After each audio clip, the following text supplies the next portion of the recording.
Assalamualaikum warahmatullahi wabarakatuh. Alhamdulillah, nahmaduhu wa nasta'inuhu wa nastaghfiruh wa na'udzu billahi min syururi anfusina wa sayyiati a'malina may yahdihillahu fala mudhillalah wa may yudlil fala hadiyalah. Asyhadu an la ilaha illallah wahdahu la syarikalah wa asyhadu anna Muhammadan abduhu wa rasuluh. Ya ayyuhalladzina amanu ittaqullaha haqqa tuqatih wa la tamutunna illa wa antum muslimun. Amma ba'du fa inna ahsanal kalami kalamullah wa khairal hadi hadi Rasulillah sallallahu alaihi wasallam wa syarrul umur muhdatsatuha wa kullu muhdatsatin bid'ah wa kullu bid'atin dhalalah wa kullu dhalalatin finnar. Ma'asyiral muslimin wal muslimat, para pemerhati roja, semoga Allah Subhanahu wa taala mencurahkan rahmat dan karunia-Nya kepada kita semua. Alhamdulillah, pada kesempatan pagi ini kita kembali bertemu melalui program kajian Islam ilmiah. Kita masih membahas buku Mencetak Generasi Rabbani. Sebelumnya kita tidak lupa menjadikan salawat dan salam untuk Nabi kita Muhammad sallallahu alaihi wasallam, atas keluarga beliau, sahabat beliau, dan umat beliau sampai hari kemudian. Para pemerhati roja, kaum muslimin dan muslimat yang dimuliakan Allah, kita masih membahas tentang lampiran-lampiran yang kita cantumkan di bagian akhir buku ini, ya, sebagai bisa kita katakan sebagai modal, bekal, bahan, materi untuk kita sampaikan kepada anak-anak kita, kepada anak didik kita.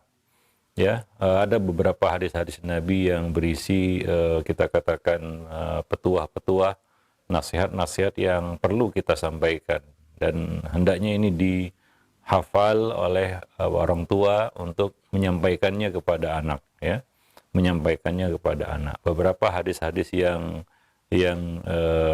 ringkas, ringan, dan mudah untuk dihafal. Misalnya mengenai masalah menjaga kebersihan, bahwa bersih itu bagian dari iman, ya, bagian dari iman.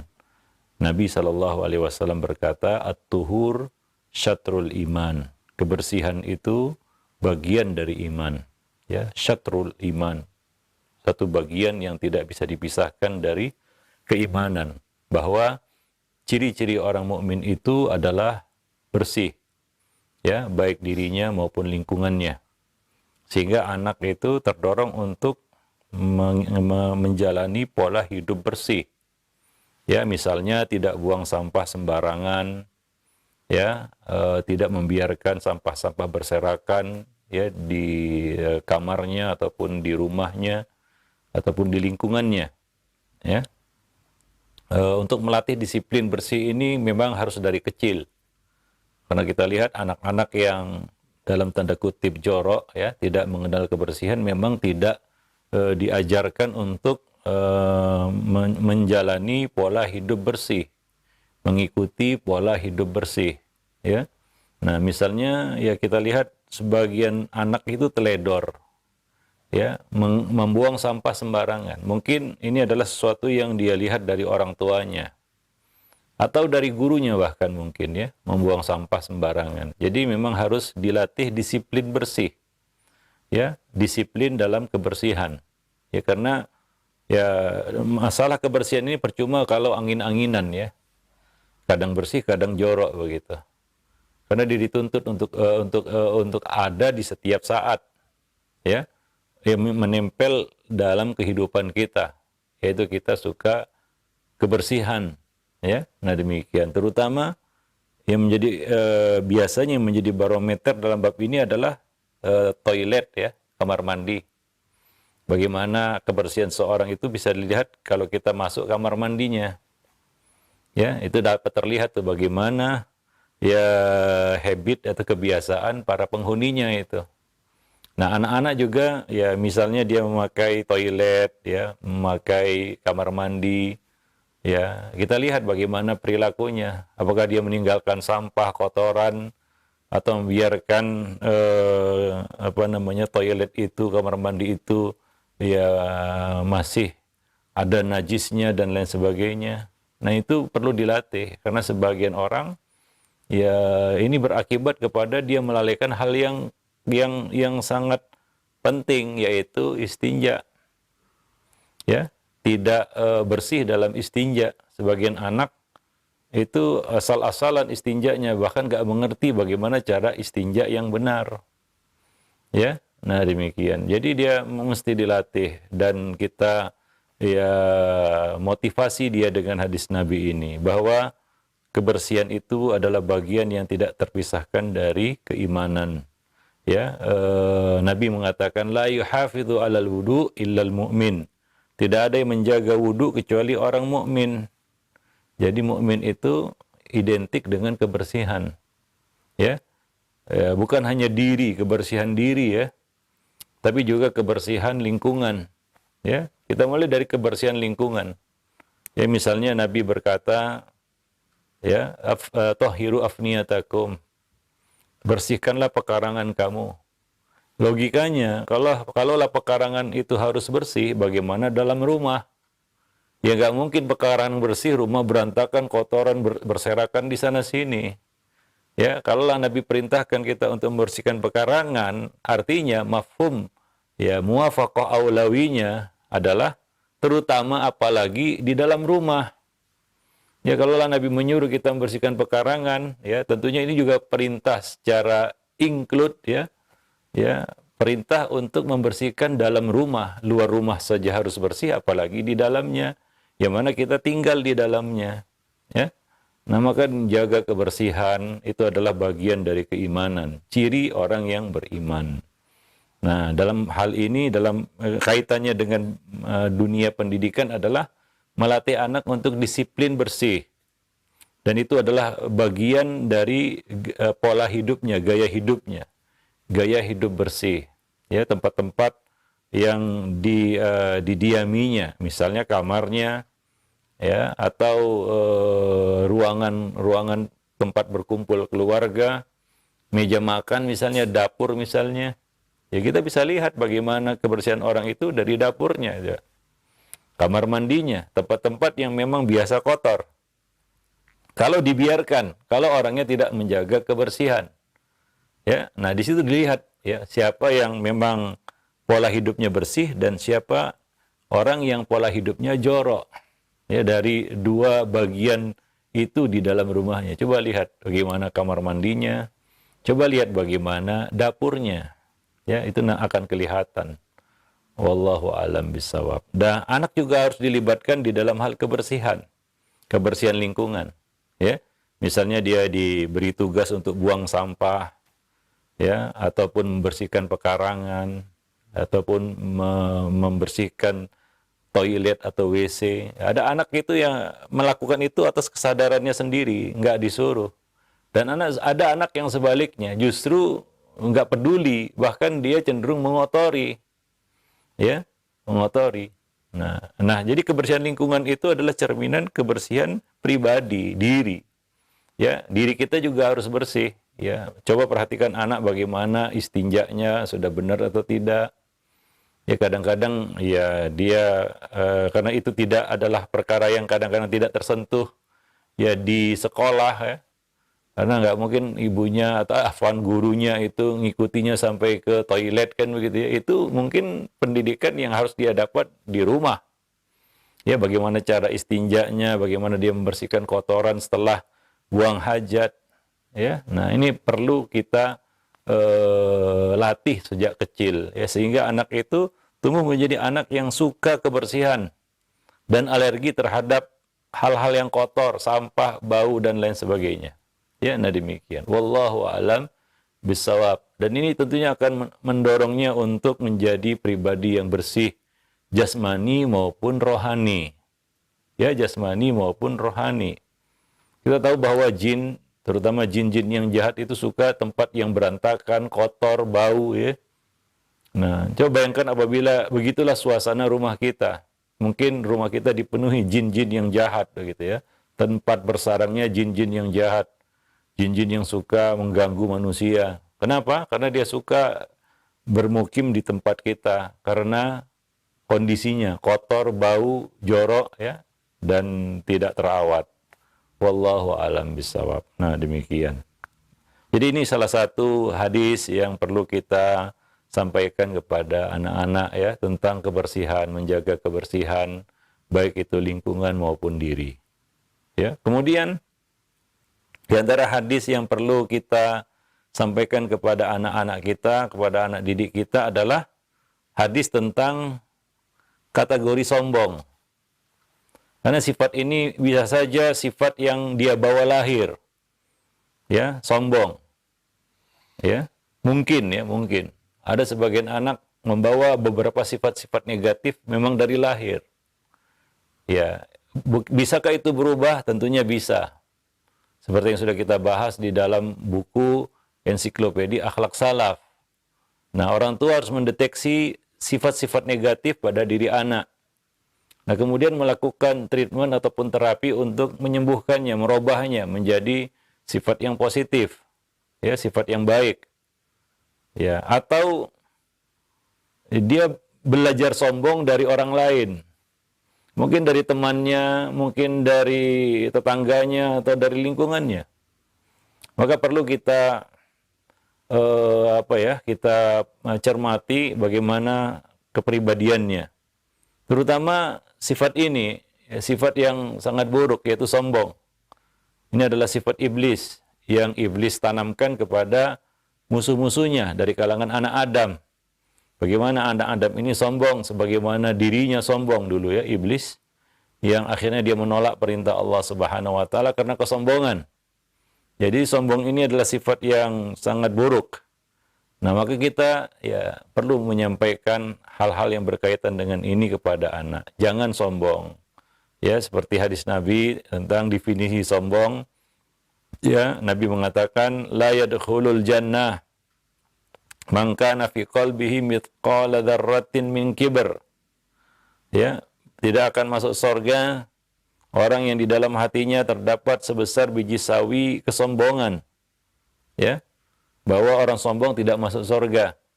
Nah, ini perlu kita, ya mungkin bagian ini yang perlu kita hafal. La yadkhulul jannah man kana fi qalbihi mithqala dzarratin min kibr. Bahwa kesombongan itu menghalangi ya seorang hamba dari surga. Ya, menghalangi seorang anak Adam dari surga. Nah, kemudian jelaskan ya apa definisi sombong. Seperti Nabi SAW mengatakan, al-kibru batarul haqqi wa ghamtun nas. Sombong itu adalah suka menolak kebenaran dan senang merendahkan orang lain. Ya, menolak kebenaran dan suka merendahkan orang lain. Ya, maka anak dilatih untuk mendengar nasihat, menerima nasihat, ya, menerima kebenaran, ya, membela yang benar, ya, dan mengagungkan kebenaran, ya. Nah, karena menolak, meremehkan kebenaran itu adalah perilaku orang sombong. Ya, kemudian ya menghormati, menghargai orang lain, karena merendahkan orang lain itu adalah sifat sombong. Nah, jadi ini yang perlu mungkin kita sampaikan kepada anak-anak kita tentang apa itu sombong dan apa ruginya, apa mudaratnya jadi orang sombong. Ya, nah bahwa orang sombong itu tidak disukai di dunia dan juga diancam tidak masuk surga di akhirat. Ya, nah jadi ini mungkin ya perlu kita sampaikan kepada anak-anak kita. Ya, terlebih ya apabila ada benih-benih itu pada dirinya. Ada benih-benih itu pada dirinya, maka kita mesti ya berusaha ya, mesti melakukan satu latihan ataupun bimbingan ya, pengarahan supaya dia meninggalkan sifat yang buruk tersebut. Ya, bahwa itu adalah sifat yang buruk, ya jangan jadi orang sombong, jangan jadi anak sombong ya.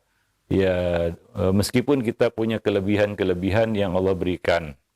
Kadang anak itu sombong mungkin karena orang tuanya ya berharta, kaya, sehingga udah nampak benih-benih kesombongan. Dia suka merendahkan temannya, ya, suka ya mungkin menghinakan temannya, ya, dan dia susah untuk menerima nasihat, menerima pengarahan. Nah, ini benih-benih yang mesti dari kecil itu sudah diantisipasi oleh orang tua. Jangan dibiarkan Nah, ini kadang-kadang anak suka merendahkan temannya, orang tua membiarkan, ya bahkan bangga.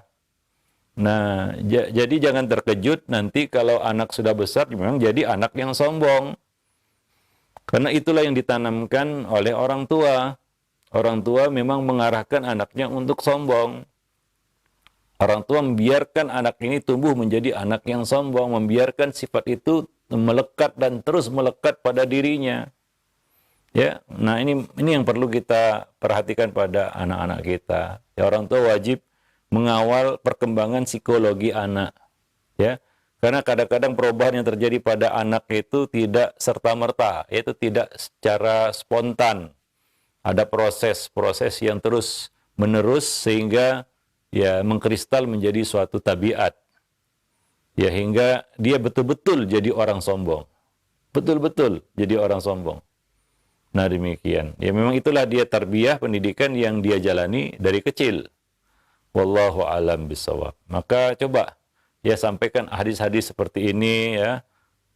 Berikan nasihat kepadanya untuk jangan jadi orang sombong, jangan jadi anak yang sombong. Wallahu alam bisawab. Kemudian di antara hadis-hadis Nabi yang perlu kita sampaikan kepada anak-anak kita adalah berkaitan dengan menjaga lisan. Ya, misalnya sampaikan hadis ya tentang apa namanya ya, pesan Nabi kepada Uqbah bin Amir, ya amsik alaika lisanak wal yasa'ka baituk wa baki ala khati'atik. Jagalah lisanmu, amsik alaika lisanak. Ya, ini perlu kita sampaikan juga kepada anak-anak kita tentang pentingnya menjaga lisan, ya bahwa ya lisan itu bisa membawa petaka bagi pemiliknya. Ya, nah memang menjaga lidah, menjaga lisan itu akan ya lebih apa namanya ya, lebih mudah untuk dilakukan apabila memang sudah dibentuk dari kecil. Ini masalah sebenarnya. Sebagian anak memang tidak dibentuk dari kecil untuk biasa menjaga lidah, menjaga lisan. Maka perkara berat ini akan semakin berat ketika dia dewasa. Ya, kita semua tahu bahwa perkara yang paling berat untuk dikendalikan adalah lisan. Itu paling berat untuk dikendalikan. Karena ada juga ungkapan memang lidah tidak bertulang, kan begitu ya. Nah, menjaga lisan itu perkara yang ya kita katakan sangat-sangat sulit. Ya, kadang-kadang sudah diniatkan, direncanakan, tapi kebablasan juga. Itulah lisan. Ini perkara berat, akan semakin berat kalau memang dari kecil tidak terlatih, tidak dilatih, ya, tidak dibiasakan untuk menjaga lisan. Sehingga ketika dia dewasa, ya dia sudah terbiasa dengan hal itu, yaitu menggunakan lisan semaunya, ya berbicara semaunya, ya. Nah, maka ini perlu kita tanamkan dan tekankan juga kepada anak-anak kita, ya.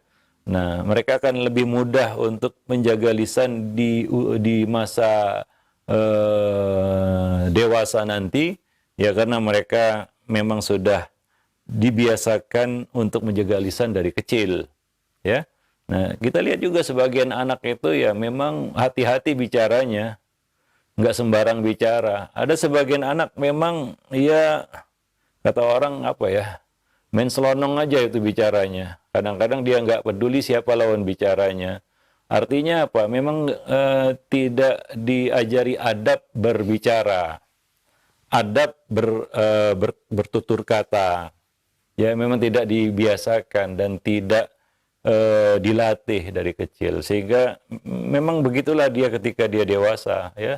Nah, ketika ya diajak untuk menjaga lisan, maka itu menjadi satu hal yang mungkin mustahil baginya. Karena dari kecil dia tidak dilatih oleh pendidiknya untuk menjaga lisan. Ya, nah demikian. Wallahu a'lam bishawab. Dan sekali lagi, masalah menjaga lisan ini itu harus kita katakan dilatih dari rumah.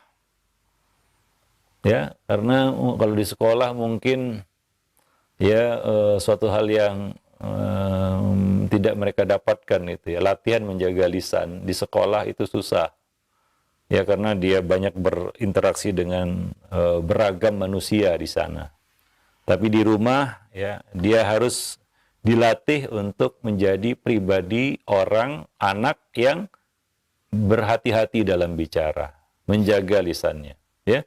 Nah, kita saksikan juga sebagian anak itu memang berhati-hati dalam bicara, nggak sembarangan bicara, dan dia punya attitude, dia punya adab ketika berbicara, mengerti lawan bicaranya siapa.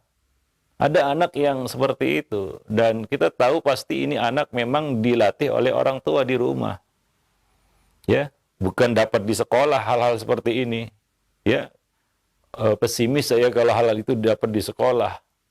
Ya, kebanyakan anak yang sukses seperti ini memang didesain dari rumah oleh orang tua tentunya. Ya, memang dipersiapkan dia untuk jadi anak seperti itu. Nah, sebagian anak ada yang tadi kita katakan tidak punya adab bicara. Teriak-teriak nggak karuan, kadang-kadang kasar ngomongnya, kadang-kadang menggunakan kata-kata yang tidak patut dan tidak pantas. Ya, kadang-kadang omongannya nyelekit kan begitu ya. Ya, sinis dan lain sebagainya. Memang dan cenderung tidak menjaga lisan anak itu. Dan ini adalah potret dari pendidikan di rumah sebenarnya. Ya seperti itu. Ya pendidikan yang dia jalani di rumah. Di sekolah jangan harap mendapatkan pendidikan adab bicara seperti ini. Ya, nah apalagi ketika dia masuk usia sekolah kan usia yang dia sudah lancar bicara begitu ya. Nah, beda kalau itu dia dapatkan di rumah dari kecil semenjak dia bisa ngomong, dia sudah dilatih ngomongannya yang baik, cara ngomong yang baik ya, nah, dan dihindari dari kata-kata yang tidak pantas untuk diucapkan. Ya, nah demikian. Dan sebagian anak itu ada yang pendiam. Pendiam ini ada dua konotasi ya, negatif atau positif. Ya, diam dari hal-hal yang positif itu diam yang negatif. Ya, diamnya orang yang sangat malu-malu ya. Sehingga menghalangnya dari kebaikan itu negatif. Sehingga ada seorang ulama mengatakan la yatlubul ilm itsnan. Tidak akan bisa menuntut ilmu dua jenis manusia. Al-mustahyin wa mustakbir. Pertama orang yang terlalu malu-malu yang tidak pada tempatnya, dan yang kedua adalah orang yang sombong. Ya, nah, kadang-kadang anak itu pendiam. Nah, dilihat bagaimana arah diamnya itu ya. Ada orang yang anak yang diam ya karena memang tidak tidak baik untuk bicara. Misalnya ada orang yang lebih pantas bicara, dia diam. Nah, itu diam yang positif ya. Ya, dia mencegah lisannya berbicara dari hal-hal yang tidak baik. Karena aktivitas lisan itu ada dua, bicara dan diam. Dan diam itu aktivitas lisan, yaitu aktivitas menahan lisan dari bicara. Nah, mungkin sebagian orang mengira bahwa diam itu bukan suatu amal atau bukan suatu kegiatan. Itu kegiatan lisan. Nikmat manusia adalah bicara dan diam. Dia bisa diam ketika dia perlukan, dan dia bisa bicara ketika dia perlukan. Maka diam itu adalah amal. Maka Nabi mengatakan dalam hadis ya, tentang dua hal ini, bicara dan diam. Nabi mengatakan, "Man kana yu'minu billahi wal yaumil akhir falyakul khairan aw liyasmut." Ya, barang siapa yang beriman kepada Allah dan hari akhir, maka hendaklah dia berkata yang baik atau diam. Ada dua opsi pilihan, berbicara yang baik itu adalah amal. Yang kedua, ini juga amal, diam, menahan lisan dari hal-hal yang buruk. Ya, misalnya ketika dapat musibah, menahan diri untuk meratap. Nah, itu adalah amal. Ya, tidak berkata kecuali kata-kata yang baik. Ya, maka diamnya manusia, diamnya seseorang dari hal yang buruk itu adalah hal yang mendatangkan kebaikan dan pahala. Dan kita harus bisa memanage lisan kita, kapan kita harus diam, dan itu adalah hal yang berpahala, dan kapan kita harus bicara, dan itu juga berpahala. Nabi mengatakan man somata naja, barang siapa yang diam dia selamat. Nah demikian, wallahu alam bisawab. Dan inilah yang kita lihat gambaran dari para salafus soleh dulu ya, mereka mengerti kapan mereka harus bicara dan kapan mereka harus diam. Ya, para ulama dahulu apabila berada di satu majelis dan mereka lihat ada orang yang lebih patut dan layak untuk bicara, maka mereka serahkan pembicaraan kepada orang itu dan mereka memilih diam. Karena ketika kita diam, aktivitas yang kita lakukan adalah mendengar. Ya, nah mendengar. Kadang-kadang susah kita bicara sambil mendengar begitu ya. Ya, ini dua perkara yang kadang-kadang nggak bisa disatukan. Walaupun bisa, tapi jarang ya bisa kita lakukan dalam waktu yang bersamaan. Kita bicara dan kita menyimak. Nah, ketika kita diam, maka amal yang kita lakukan saat kita diam adalah menyimak. Ya, kita menyiapkan diri kita untuk menyimak perkataan orang lain. Nah, demikian. Jadi anak juga harus dilatih manajemen lisan. Dari kecil dia memang anak yang bijak, kata orang ya. Bicaranya bijaksana, diamnya juga bijaksana. Ya, nah demikian. Wallahu a'lam bishawab. Nah, kata orang diam itu emas. Ya, nah diam itu emas. Ya, nah karena diam dari hal-hal yang memang menyelamatkan dia ya dari keburukan. Wallahu a'lam bisawab ya. Nah, jadi ini hal-hal yang perlu kita sampaikan juga kepada anak berkaitan dengan lisan. Dan itu penting ya. Karena anak itu terlihat beradab dia, berakhlak dia ya dari apa? Dari etika bicaranya. Dari akhlak bicaranya. Kita tahu ya bahwa anak ini punya adab yang baik ya ketika dia bisa berbicara dengan baik dan tahu momentum kapan dia harus diam. Ya, banyak anak-anak yang suka menyela ucapan orang tua ya. Menyela ucapan orang lain yang mana dia seharusnya pada waktu itu diam mendengarkan. Sebagian anak tidak biasa menyimak. Sebagian anak tidak biasa mendengar. Ya. Nah, karena ini adalah suatu kebiasaan yang harus dilatih oleh orang tua. Ya, nah demikian. Wallahu a'lam bishawab. Baik. Jadi manajemen lisan adalah salah satu perkara yang harus kita ajarkan kepada anak-anak kita melalui hadis-hadis Nabi yang mungkin simpel, sederhana, ringkas dan bisa kita ulang-ulang penyampaian hadis itu ya. Seperti hadis Nabi man kana yu'minu billahi wal yaumil akhir falyakul khairan aw liyasmut ya. Nah, dan hadis-hadis lain yang berkaitan dengan lisan ya, menggunakan lisan dengan baik. Wallahu a'lam bishawab. Kemudian juga yang perlu kita sampaikan kepada anak-anak adalah tentang ciri-ciri kemunafikan. Ya, agar menghindarkannya dari ciri-ciri ya nifak, terutama nifak amali tentunya ya. Itu berkaitan dengan tabiat, akhlak, perilaku ya. Banyak ya hal-hal yang berkaitan dengan nifak amali itu berkaitan dengan akhlak, perilaku. Ya, hablun minan nas. Ya, ini nifak amali ya, bukan nifak i'tiqadi yang menyembunyikan kekafiran dan menampakkan keislaman, bukan. Nifak amali, ya, banyak berkaitan dengan bab akhlak dan muamalah. Hablun minan nas, ya, misalnya hadis Nabi yang masyhur, populer dan anak perlu tahu itu, yaitu ayatul munafiqi thalathun. Ya, tanda-tanda orang munafik itu ada 3. Ya, jika bicara dia berdusta. Tentunya berdusta ini kan ada, nggak mungkin dia sendiri berdusta ya. Ya, dia berdusta kepada orang lain. Ya, dusta itu ya ketika kita bicara, ngobrol sama orang lain. Kalau kita ngobrol sendiri ya, ya itu kan nggak disebut orang itu ya dia dusta. Dia dusta ketika lawan bicaranya dibohongi, kan begitu ya. Nah, ini tanda orang munafik. Jika dia bicara, dia dusta. Ya, jadi anak ya harus tahu bahwa jadi anak itu jangan suka bohong, kan begitu ya. Nah, karena itu tanda orang munafik. Nah, dia harus benci kebohongan. Nah, ini sudah kita bahas panjang lebar ya tentang kenapa anak suka berbohong, kenapa anak terdorong untuk berbohong. Ada sebab-sebabnya. ya ada faktor-faktor yang mendorongnya untuk bohong. Ya, nah mungkin bohong sekali, dua kali, ya itu mungkin tidak mempengaruhi. Tapi kalau itu jadi kebiasaan karena dibiarkan, maka ancamannya adalah nanti ketika dia dewasa, dia menjadi orang yang kita katakan punya ciri-ciri nifak pada dirinya. Ya, nah ini akan berlanjut. Bohong ini nggak berhenti sebenarnya. Bohong ini terus menyeret manusia kepada bahkan kepada kefajiran. Ya, wa innal kadhib yahdi ilal fujur, kejahatan. Ya, yang bermula dari kebohongan. Kadang-kadang bohong itu menyeret, konsekuensinya adalah menyeret orang itu untuk berbuat jahat.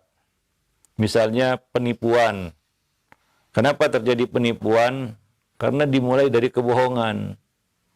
Pangkalnya itu bohong. Ya, kemudian terjadilah kejahatan-kejahatan yang kadang-kadang ya kita katakan nggak masuk akal begitu ya, dilakukan oleh orang itu. Tapi ternyata diselidiki, ditelusuri, itu berawal dari kebohongannya. Ya, nah itu ciri-ciri munafik. Kemudian idza wa'ada akhlaf. Nah ini penting ini ya bagi para orang tua menanamkan menyampaikan ciri-ciri nifak ini kepada anak. Ya, karena ini juga untuk menempa akhlaknya. Kita katakan tadi ya bahwa tanda-tanda nifak ini banyak kaitannya semua kepada akhlak. Jika dia berjanji, dia ingkari janji itu, dia langgar janji itu. Ya, tidak memenuhi janji. Itu adalah sifat orang-orang munafik. Ya, nah dalam hal ini orang tua hati-hati ya memberi janji-janji kepada anak. Ya, dalam pergaulan ini yang menjadi masalah juga, yaitu apa? Janji-janji yang tidak ditepati. Sehingga orang mungkin taubat begitu ya, dan akhirnya mengambil langkah 1000, meninggalkan kita. Kenapa? Karena kita banyak memberikan janji, tapi janji kosong. Ya, itu kepada orang lain, ya itu, ya mungkin dia akan menjauh, sudah selesai urusannya. Ya, dia nggak mau lagi berhubungan dengan kita karena kita suka mengumbar janji. Ya, yaitu orang lain. Tapi anak, ya, dia akan meniru ya apa yang kita tunjukkan kepadanya. Ketika anak suka dibohongi, ya, maka mungkin dia suka dipungkiri, diberi janji kosong gitu ya. Ya, diberi janji kosong. Ya, mungkin dia tidak memberikan janji kosong kepada orang tuanya. Bisa jadi juga iya.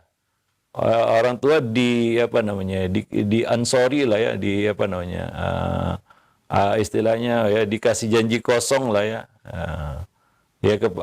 oleh anaknya begitu ya. Ya, itu mungkin bisa saja terjadi. Tapi yang jelas apa? Dia akan melakukan itu terhadap orang lain karena itu jadi suatu kebiasaannya. Dia belajar itu, dia lihat itu dari orang tuanya.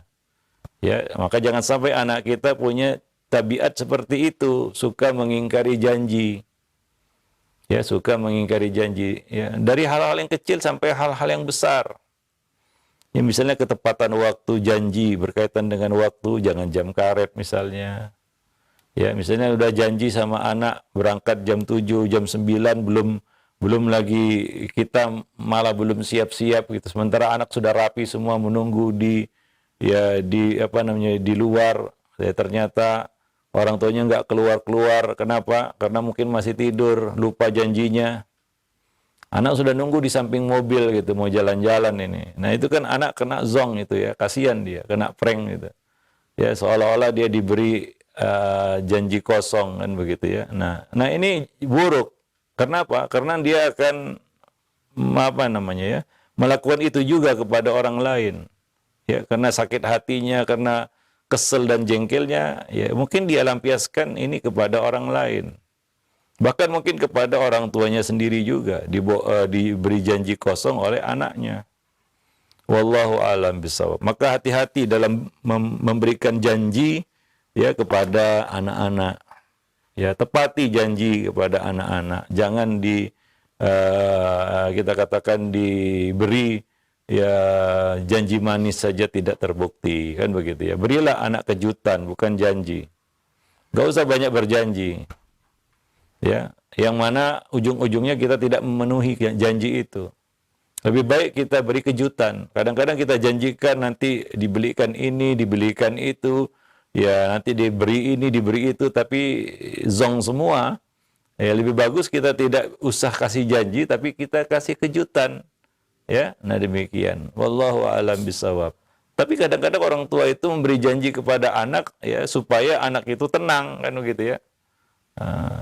Atau untuk membungkam anak itu, maka dikasih janji kosong. Yang mana kadang-kadang dalam hati orang tua itu dia tidak ada niatan untuk memenuhi janji itu. Wallahu a'lam bishawab. Baik. Nah, kemudian yang ketiga, wa idza tumina khan, yaitu apabila diberi amanah dia berkhianat. Ini sifat yang buruk yang harus kita bersihkan dari anak, yaitu sifat khianat. Ya, tidak amanah. Ya, tidak amanah. Ini perlu ya kita perhatikan ya pada dirinya. Apakah ada sifat ini pada dirinya, yaitu tidak amanah. Mungkin berkaitan dengan kita kasih suatu percobaan lah, misalnya harta atau uang lah ya. Apa dia amanah misalnya, untuk mengetes, untuk menguji sampai sejauh mana amanahnya. Nah, kalau ternyata ada ketidakαμanahan pada dirinya, nah ini harus ya segera diluruskan, ya diluruskan, diberitahu, diperingatkan ya. Nah, sampaikan bahwa ini adalah salah satu akhlak orang munafik ataupun ciri orang munafik, yaitu suka berkhianat apabila diberi amanat. Nah, demikian. Wallahu a'lam bishawab. Taib, itu beberapa hadis ya berkaitan dengan adab dan etika ya pada anak. Wallahu a'lam bishawab. Taib, masih nanti akan kita lanjutkan pembahasan dalam bab ini ya pada kesempatan berikutnya insyaallah. Taib. Nah, sampai di sini dulu. Lebih dan kurang saya mohon maaf. Aqulu qauli hadza astaghfirullah li wa lakum lisairil muslimin. Innahu huwal ghafurur rahim. Iya, baik, syukran jazakallahu khair atas materi yang telah disampaikan oleh Ustaz di kesempatan pagi hari ini, mencetak generasi robani dari pembahasan mengenai mengajarkan etika kepada anak, yang mudah-mudahan ini bisa menjadi ilmu yang bermanfaat untuk kita semua dan kita bisa mengajarkan anak-anak kita etika yang baik agar mereka bisa beretika yang baik dengan teman-temannya dan kepada kita tentunya, kepada orang tua. Baik, selanjutnya kami akan ajukan beberapa pertanyaan di kesempatan pagi hari ini dan alhamdulillah sudah masuk pertanyaan di layanan WhatsApp yang berhubungan dengan pembahasan kita di kesempatan pagi hari ini. Yang pertama, Ustadz, ada pertanyaan kami ajukan dari Ummu Fadila, tidak disebutkan tempatnya. Assalamualaikum warahmatullahi wabarakatuh. Ya Ustadz, bagaimana kita menyikapi anak-anak kita yang sering atau suka menceritakan keadaan teman-temannya, entah itu menceritakan mengenai kekurangan atau keburukannya ataupun kepandaian dari teman-temannya tersebut, Ustadz. Apakah kita hanya mendengarkannya, membiarkan dia untuk menggibah temannya atau bagaimana? Mohon nasihatnya. Ya, nah disinilah peran orang tua ya, melatihnya untuk bicara yang penting, yang perlu, yang baik ya. Nah, kalau itu arahnya menggunjing, menggibah, maka mungkin perlu diarahkan, pengarahan. Ya, anak ya belum berdosa dia gibah ya. Temannya dia masih anak-anak, belum mukallaf mungkin anak itu ya. Ya, mungkin dia tidak terkena dosa karena dia belum mukallaf. Belum baligh. Ya, tapi kalau ini dibiarkan, kebiasaan ini, ya nanti ketika dia sudah balik, mukallaf, dewasa, dia tetap melanjutkan tradisi ghibah tadi, tradisi gunjing tadi. Maka disinilah tadi kita sebutkan pentingnya orang tua itu memang memantau perkembangan anak dari kecil.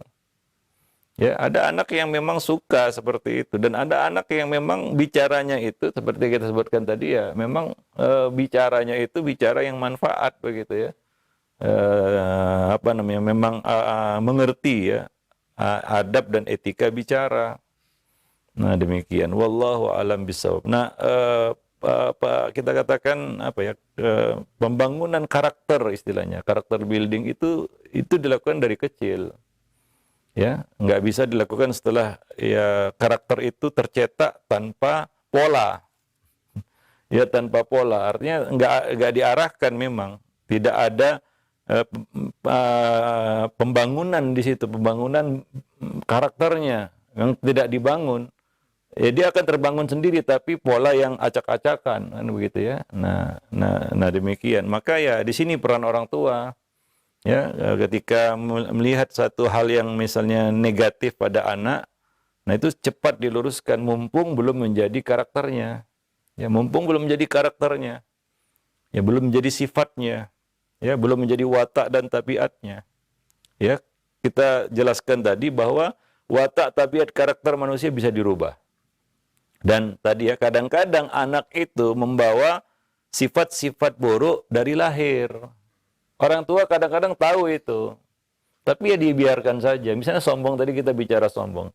Sebagian anak ada yang memang dari lahir itu memang ada bibit-bibit sombong kan, kita bicaranya, kemudian sikapnya kepada orang lain nggak dibuat-buat, memang dari lahir seperti itu ya.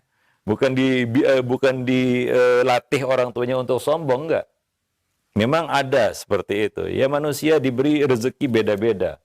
Ada yang diberi sisi-sisi positif dari akhlak ya, seperti Asyad Abdul Qais ya, yang Nabi SAW sebut ada dua ya sifat yang Allah suka padamu kan begitu ya, al-hilmu wal anat, kesantunan dan kesabaran ya. Nah, ada sebagian orang diberi sifat-sifat yang baik ya, dari lahir. Dan sebaliknya, ada juga yang tidak diberi ya, tidak diberi sifat-sifat itu. Bahkan ada orang yang dari lahir yang memang punya sifat-sifat negatif ya. Nah, itu juga nggak ada salahnya dengan anak itu punya sifat itu karena dia dari lahir seperti itu. Cuma di sini adalah menjadi PR ya bagi orang tua. Ya, menjadi PR bagi orang tua ya, untuk ini tugas orang tua gitu ya. Kesibukan orang tua ya di situ ya, salah satunya memantau anak ini dan membangun karakter yang baik bagi anak tersebut. Wallahu a'lam bishawab. Ya, nah demikian. Baik. Iya, baik. Terima kasih banyak. Syukran jazil khair atas jawaban dan nasihat oleh saya, demikian. Dan selanjutnya kami ajukan kembali pertanyaan dari layar WhatsApp.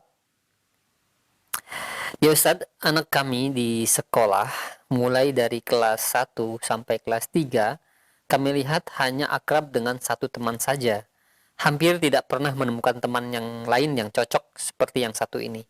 Kadang ada rasa khawatir juga karena akrab hanya dengan satu orang saja. Khawatir pergaulan yang menyimpang sesama jenis yang banyak kabar-kabar beredar. Wajarkah kekhawatiran ini? Dan sebenarnya bagaimana ciri-ciri pergaulan yang menyimpang yang kita dengar banyak terjadi pada saat ini? Ya, sebenarnya kekhawatiran itu banyak ya. Banyak yang perlu kita khawatirkan terhadap anak kita, bukan hanya masalah pergaulan ya. Banyak hal-hal lain ya pada anak. Memang mengkhawatirkan, apalagi zaman sekarang kan begitu ya. Nah, ini merupakan salah satu hal yang perlu diperhatikan oleh orang tua. Ya, pergaulan.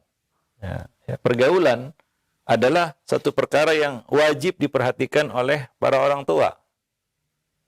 Ya, kepada siapa dia bergaul, bagaimana cara pergaulannya, ya. Nah, dan anak juga harus dilatih untuk bisa membangun kita katakan hubungan ya, berinteraksi sosial dengan baik kepada bermacam-macam tipe manusia. Anak harus dilatih untuk mengenali tipe manusia. Ya, nah maka kita sebutkan sebelumnya ya, bahwa kadang-kadang perlu kita undang teman-teman anak kita itu datang ke rumah, atau kita lihat mereka bermain bersama, bagaimana ya sikapnya, bagaimana akhlaknya. Ya. Jangan sampai anak ini salah pergaulan, salah pilih teman, dan itu merupakan kesalahan orang tua. Nah, maka kalau ada hal-hal yang mengkhawatirkan, ya orang tua tidak boleh merasa aman saja begitu ya, karena ancaman hari ini luar biasa. Ada fitnah LGBT kan begitu ya, yang ini menyebar di mana-mana ya, dan kita tahu bahwa yang menjadi korban LGBT itu adalah anak dan remaja, bukan orang tua. Banyak yang menjadi korban LGBT, fitnah LGBT itu adalah anak-anak dan remaja. Ya, bukan kalangan dewasa orang tua, bukan. Yang disasar oleh ya kita katakan fitnah LGBT ini adalah anak-anak dan remaja. Kita ada nulis sebuah buku yang judulnya Pendidikan Seksual untuk Anak dan Remaja dalam Islam, yaitu mungkin perlu dibaca oleh para orang tua untuk mengetahui ya bagaimana mengawal ya kita katakan kecenderungan ya jinsiah ya pada anak kepada hal yang positif, tidak menyimpang. Ya karena hari ini luar biasa ya. Ya tantangan yang mereka hadapi juga luar biasa. Maka kalau ada indikasi-indikasi yang mengarah ke situ, nah itu perlu diantisipasi dari sejak dini ya. Jangan dibiarkan sehingga ketika memang yang kita khawatirkan terjadi, ya itu sudah susah ya.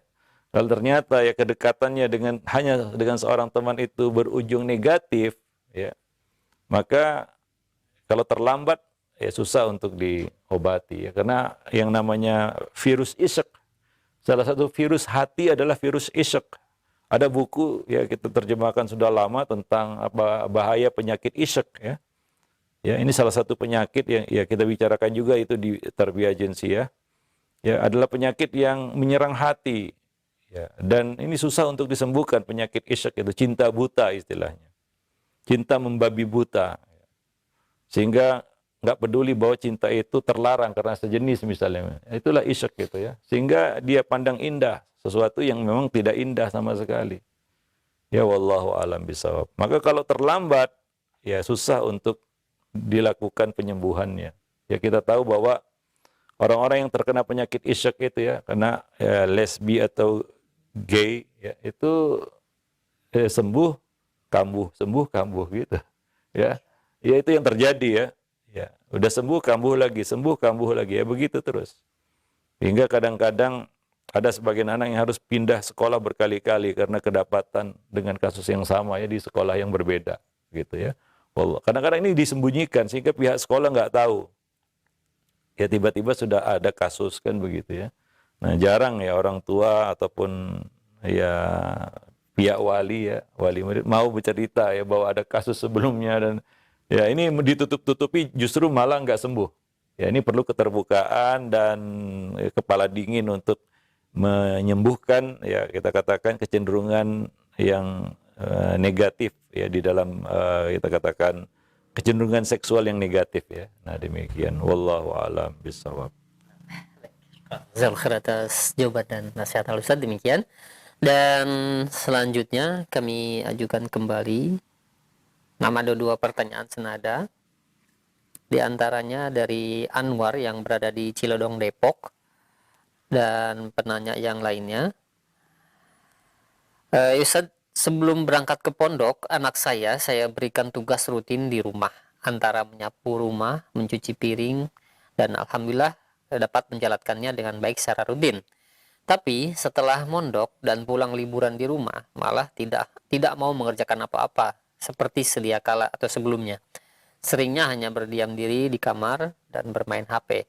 Mohon nasihatnya di mana yang salah dalam hal ini, dan saya memberikan kepada anak mengenai hadis an-nazafatu minal iman. Apakah hadis tersebut sahih, Ustaz? Yang kedua dulu, nazafatu minal iman itu tidak ada lafal seperti itu ya. Yang ada tadi kita sebutkan asyatuhuru syatrul iman. At-tuhur ya kesucian itu, kebersihan itu bagian dari iman ya. Wallahu a'lam bishawab. Yang kedua, yang pertama ya anak sebelum mondok rajin beres-beres, bebersihan gitu ya. Setelah mondok malah jadi malas ya. Ini yang perlu dipertanyakan, ada apa dengan pondok gitu ya. Ada apa dengan keadaannya di pondok gitu ya. Ya ada pengaruh apa begitu ya.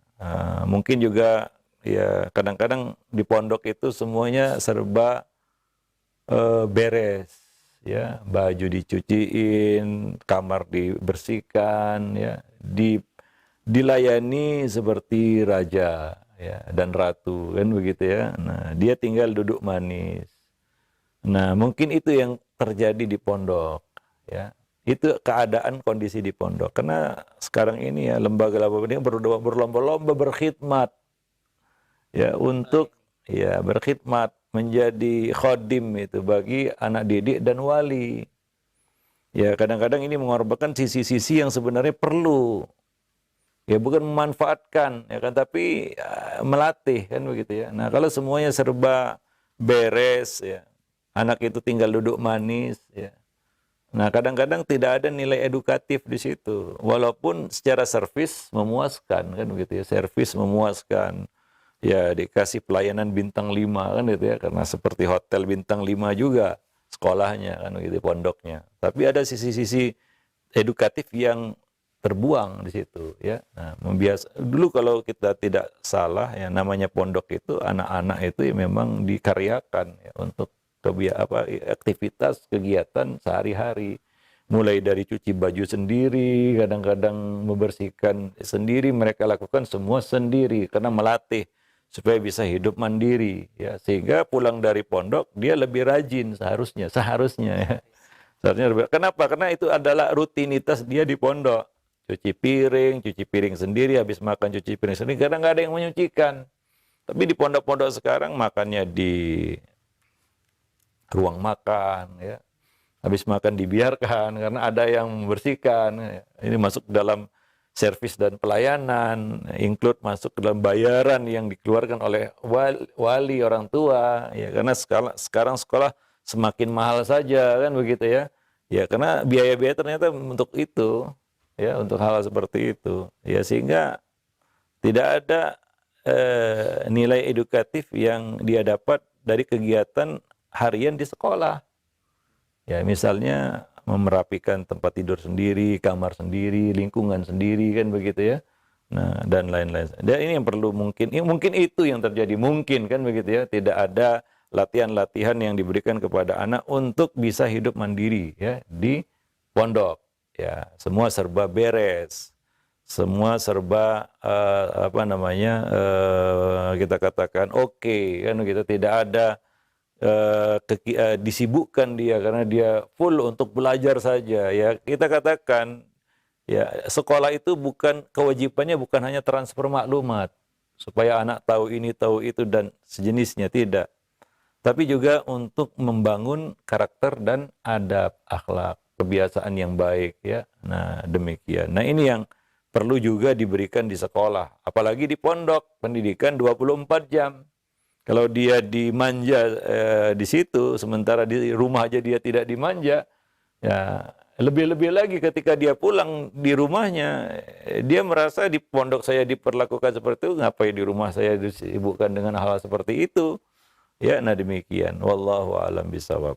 Nah, mungkin itu saja. Karena kita pada kesempatan pagi ini mudah-mudahan bermanfaat. Aku qauli hadza, astagfirullah li wa lakum sairil muslimin. Innahu huwal ghafurur rahim.